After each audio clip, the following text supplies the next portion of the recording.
Estamos de volta para o segundo bloco do nosso programa. Continuamos aqui a entrevista com o secretário de Obras, Ítalo Lopes, que tem nos respondido aqui sobre as diversas obras que tem por todo o estado, apontando aí que nenhuma delas vai ficar parada. As novas não vão parar e as antigas estão sendo retomadas.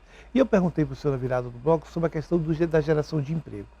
Quando as obras das BRs estavam no auge, nós tínhamos aí 17 mil postos de trabalho. Na última conversa que eu tive com o presidente do Sindicato dos Trabalhadores, ele falou que isso não chega a 3 mil, e com essas obras do governo poderia chegar a 5 mil. É muito abaixo, né, do que a gente pode ter. E o grande problema não é só a questão do emprego, é que esses jovens que estavam na construção civil foram parar no mundo do crime, estão em presídios. Então, assim, não só pela obra, mas a geração de emprego é muito importante. E o governo falou muito nisso. Perfeito. Vocês têm essa visão, secretário? Com certeza, Adailson. A gente trabalha com esse olhar. É claro que é sempre importante posicionar o que nós vivemos no estado do Acre em relação ao que se vive no Brasil como um todo. Quando a gente fala do investimento da BR, do investimento inclusive em obras que existiram no estado do Acre, e aí eu entrei ali eu gosto sempre de fazer essa fala, eu entrei na UFAC em 2010. E quando eu entrei na UFAC era aquele negócio assim, quem estava lá dentro, o pessoal ia tirar para trabalhar em obra, porque de fato estava tendo muito investimento do governo federal e várias obras acontecendo. E quando foi caminhando ali para 2014, já houve uma redução desses investimentos, que é justamente onde o Sindicato da Construção, todo mundo passou a perceber que aquele fluxo financeiro estava diminuindo. Até ali 2016 você ainda tem algum investimento e depois disso, pelo momento econômico do governo do Brasil, houve uma grande diminuição. Então isso naturalmente foi muito sentido no estado do Acre, que é um estado que depende de repasses do governo federal e que está muito ligado a esse momento. Então, hoje, como o estado do Acre, ele busca mitigar essas diminuições e também promover o acesso a esse emprego e renda que, de fato, movimenta a nossa economia, movimenta a nossa sociedade. A gente comentou no último bloco, essa questão de fazer as licitações, provocando, dando maior oportunidade para o pequeno empreendedor ganhar. A gente tem um programa de governo que já foi implementado e ele volta agora em 2024 com mais força, que é o PEC-GER, que é o Programa de Geração de Emprego e Renda através da construção civil. Esse programa em 2024, na LOA, que foi publicado hoje, quem deu uma olhadinha lá percebeu que esse programa veio para a CEOP justamente por ele ser um programa de construção civil e é mais um programa que vai trazer a possibilidade do pequeno empreendedor ganhar mais obras. É um edital diferenciado que permite esse acesso. Porque há reclamação muito de que tinha muitas empresas de Manaus que... Perfeito. E aí, assim, é uma coisa que muito se fala, mas quando isso eu olho com tranquilidade. Quando eu olho para os meus processos dentro da CEOP, como eu te posicionei agora no bloco anterior, dos últimos 50 processos licitatórios que a gente fez, 48, 49 são do estado do Acre, a gente tem uma empresa da Bahia, que é a empresa que executa a obra. Agora, secretário, tem uma celeuma aí que ficou entre a Prefeitura de Rio Branco, Governo do Estado, Ministério Público, todo mundo tentando resolver como fica a situação dessas famílias das 160 ruas do povo, que a Prefeitura disse que não vai entrar porque essas obras estão judicializadas. Na verdade, são 600 ruas. Como é que fica a situação? Dá para entrar em acordo com a Prefeitura e fazer pelo menos o acesso para essas famílias? Perfeito, Adailson. Essa é um tema delicado, né, sempre nesse contexto. Envolve o judiciário, envolve o executivo municipal, o executivo estadual. E é um tema que eu acompanho desde quando eu trabalhei no DEPAS, estive no Saneacre. Então, assim, é um tema que eu também, por mais que ele seja delicado, a gente tem bastante conhecimento a respeito. Hoje não existe, isso é de comum acordo entendido pelo Ministério Público, pela Prefeitura, pelo Estado do Acre, inclusive desenvolveram uma comissão para chegar nesse entendimento, não existe judicialização do Ruas do Povo. Não existe um documento, por exemplo, judicial que impeça a intervenção tanto da Prefeitura quanto do Estado em ruas por elas comporem o Ruas do Povo. É uma coisa importante até para a gente entender que não há, por exemplo, em toda a busca documental que essa gestão fez em conjunto com a Prefeitura ou o Ministério Público, também não há um documento das gestões anteriores que diga exatamente o que é o Ruas do Povo. O Ruas do Povo ele se tornou muito também um programa político que previa várias carteiras de investimento sendo apelidadas de Ruas do Povo. Então você teve investimento do BNDES, investimento da Caixa. E essa discussão nessas comissões, e a gente participa inclusive atualmente de uma comissão com o Ministério Público, ela chegou nesse entendimento de que não existe impedimento. Então a Prefeitura pode entrar perfeitamente na rua? A Prefeitura ela pode trabalhar nas ruas. Agora, o que a gente tem trabalhado em conjunto com o Ministério Público A Prefeitura agora lançou o Asfalto Rio Branco e o Estado do Acre também tem investimentos em pavimentação previstos, inclusive de recursos já captados e novos recursos.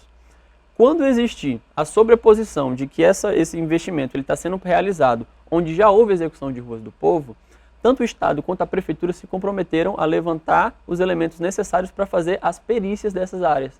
Porque não adianta, daí, se a gente falar assim, tem problema, não tem problema, qual que é o problema? Aonde que houve a inexecução? Qual que é o trecho que não foi executado? Nos processos já existem vários levantamentos lá. Eles não servem mais? Existem alguns levantamentos, mas esses levantamentos eles não chegam a ser minuciosos a ponto de se tornar uma prova de um processo judicial.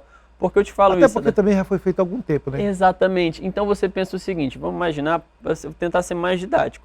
Imagina que uma empresa em 2015, 2012, ela foi contratada para fazer um trecho de rua. E aí, por algum motivo, depois de um tempo, a população veio e falou que aquele trecho não estava bom, por algum motivo. Só que aconteceu que muitas vezes ela executou em 2012 e em 2013 a EMURB, outro órgão, entrou lá e pavimentou também. Em quem você coloca a culpa daquela pavimentação que não funcionou, sabe? Então, assim, é aquilo que eu comentava de... Cada rua é uma história. Cada rua é uma história.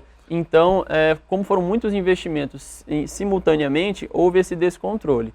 Hoje o Ministério Público trabalha em conjunto com o Estado, em conjunto com a Prefeitura. O prefeito Tião Bocalon teve na última reunião, justamente garantindo que esses investimentos que estão sendo feitos agora, a gente vai aproveitar para de fato chegar na raiz do problema. Qual que é a raiz do problema, Adailson?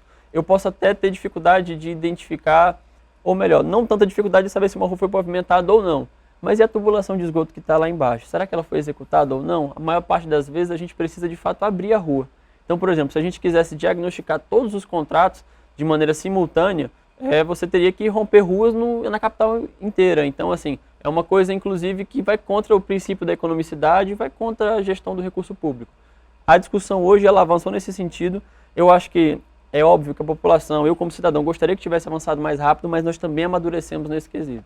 Vamos para a pergunta das pessoas que estão nos assistindo, secretário. Aqui tem não está identificado o nome da pessoa, mas ela pergunta, está aqui, o Farias, da Baixada da Sobral. Pergunte para o secretário quantas casas o governo Gladson construiu nesses 5 anos. Não vale a do casinho do Papai Noel, secretário. Perfeito. Eu acho que a gente vem num novo momento, inclusive com o governo federal, com o anúncio da Minha Casa Minha Vida. Então, essa é uma pasta que ela é tocada pela Secretaria de Habitação e Urbanismo, que é o secretário Egleuson, e agora nós já temos mais de 1.600 casas anunciadas, casas inclusive para Chapuri, casas para Rio Branco. Então a gente tem avançado também nessa discussão. E é o que eu pontuo sempre nessa visão. Quem está como gestão no Estado, ele é muito dependente do que se faz a nível federal. Então eu acho que nesse momento a gente vem para de fato fazer essa entrega e agora em 2024 nós já temos inclusive o processo de credenciamento para as empresas para disputarem os processos licitatórios e começarem as obras. Aqui tem mais uma aqui, é o Elídio. Ele pergunta, boa tarde, me chamo Elídio Gadelha, aqui da Custódio Freire.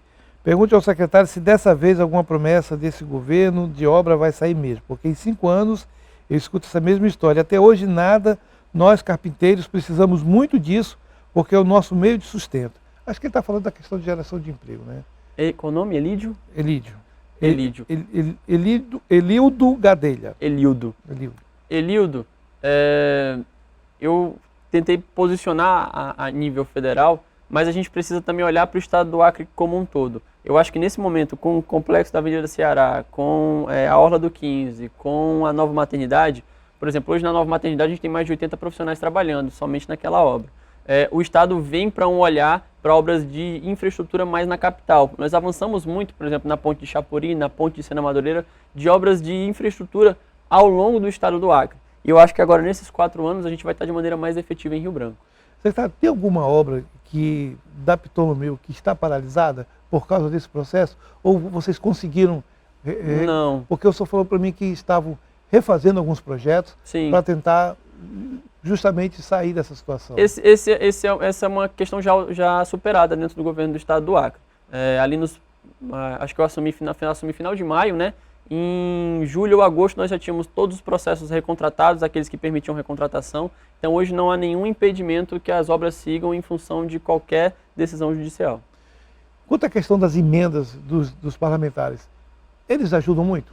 Ajudam. É fundamental. Para quem gosta, inclusive, dessa área, eu sou engenheiro civil, mas eu gosto muito da área de orçamento. Então, a nível de estado do Acre, o nosso investimento depende demais dos parlamentares.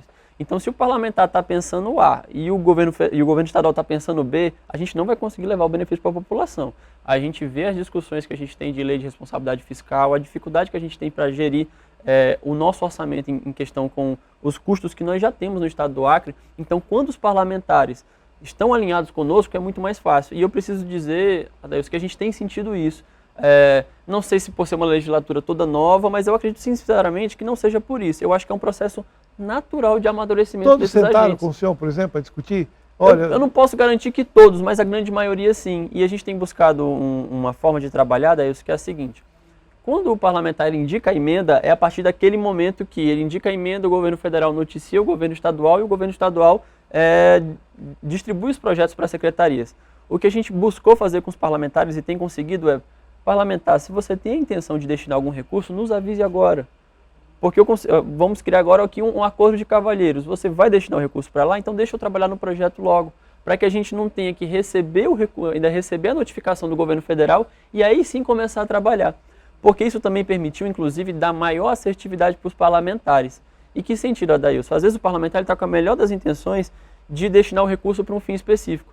Só que aquela área não tem licenciamento ambiental, ela não é regularizada. Que é um problema sério, né? É um problema seríssimo para o nosso estado, que é uma coisa que quando a gente vai para Brasília, até perdão me estender, Adailson, mas assim, porque é uma realidade muito nossa. Os estados que foram território, naturalmente, eles têm maior dificuldade de ter regularização de terras, de ter regularização fundiária.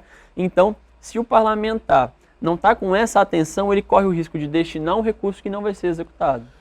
Tem mais uma aqui, ó. Me chamo Jackson do Santo Afonso. Por gentileza, pergunta ao secretário quem é o responsável pela estrada C40 e a Transacriana, né? Porque é diferente. Porque não tem um ano que ela foi feita e está com diversos buracos. Bem, não é muito a sua área, é muito mais o DERAC, né? Mas como o senhor disse que vocês trabalham em conjunto, sim, dá para responder a pergunta do Jackson? Essa eu não consigo responder de maneira assertiva, eu fico preocupado de gerar uma desinformação, porque eu sei que existe algumas discussões entre prefeitura e estado a divisão de quais trechos cada um deles vai atuar. Pergunta também aqui sobre a ponte, nós já falamos, mas ele pergunta o seguinte, se aquele problema que aconteceu na ponte metálica não foi ocasionada por terem colocado 2 máquinas pesadas para tirar os balseiros de cima? Não, na verdade não. Acho até importante esclarecer isso. Já existia inclusive um protocolo quase que informal de que durante o período de cheia é necessário inclusive aumentar o peso na ponte para garantir que ela não vai justamente se descolar dos pilares e ter uma movimentação. Então, isso é um movimento que foi acompanhado tanto pelos técnicos do Estado, quanto pelo CREA, pelo IBAP, que é o instituto que eu faço parte também, que é o Instituto de Avaliação e Perícia do Estado do Acre. Então, acho importante até trazer esse esclarecimento. Na verdade, aquela medida ali era uma medida para dar ainda mais segurança para a ponte. Quem passa ali com mais frequência vai saber, inclusive, que em determinados momentos foram colocados caminhões cheios de brita em cima da ponte, justamente para garantir que não houvesse deslocamento. E o Lúcio do Habitat, ele pergunta isso aqui, pergunte, por favor, quais as obras que eles começaram e terminaram, tirando a ponte de Sena e as obras do tempo da Covid, que eram emergenciais? Perfeito. Em relação à Secretaria de Obras ou de maneira geral? É geral, né? Perfeito. A gente tem hoje tanto a entrega, aí, claro, do INTO, de todos os hospitais de campanha, mas também fizemos reformas de prédios públicos em todo o estado do Acre, e eu acho que essa é uma visão nesse momento de que a gente precisa estar mais perto das entregas para a população. Tivemos também a conclusão, a inauguração do novo prédio da PGE, tivemos a entrega do Museu dos Povos Acrianos, que é uma entrega super marcante, é uma obra que há muitos anos ela existia e a gente estava tentando concluí-la. Então, temos diversas obras que a gente conseguiu entregar ao longo desse período, mas claro, estamos trabalhando para entregar mais. Eu acho que inclusive falando do museu, Adailson, que as perguntas vão levando a gente para alguns caminhos, né? E eu preciso pontuar algumas coisas. Tanto o Teatrão quanto a biblioteca, os dois estão com edital aberto para que a empresa seja vencedora e a gente inicie as obras tão logo seja homologado o processo. A gente tem um processo também do complexo na Avenida Ceará, que quem passa ali na Avenida Ceará já vê que a Segovia está com o tapume colocado, a empresa já está inclusive com o canteiro de obras pronto. O viaduto você está falando? Isso, exatamente. Que aí é um ponto que, é viaduto, é trincheira. De fato, ali no complexo da Avenida Ceará, no cruzamento entre a Avenida Ceará e Getúlio Vargas, a gente trabalha para a execução de uma das obras mais importantes de mobilidade urbana aqui no nosso estado. que já está agora nesse período de tanto de afastamento, de desapropriações, e chegando o verão agora a gente passa para esse momento de execução. Infelizmente, secretário, a gente vai ter que parar essa entrevista, nosso tempo acabou, o pessoal já está pedindo aqui, mas acho que foi esclarecida muitas situações, Sim. né? Boa sorte para o senhor nessa luta. Se vem melhorias e vem obras, é bom para todo mundo, não é verdade? Perfeito. Obrigado, Adailson. Obrigado, TV Gazeta, pelo espaço. A gente está sempre à disposição para trazer os esclarecimentos. Ó, não sai daí não, porque o Gazeta Entrevista volta ainda para o terceiro bloco. Você gosta de samba? Então nós vamos receber aqui Bruno Damasceno, um cantor que está fazendo aí um novo local para você que gosta daquele sambinha, e ele vai explicar para a gente e até vai cantar aqui no programa. Já já eu volto.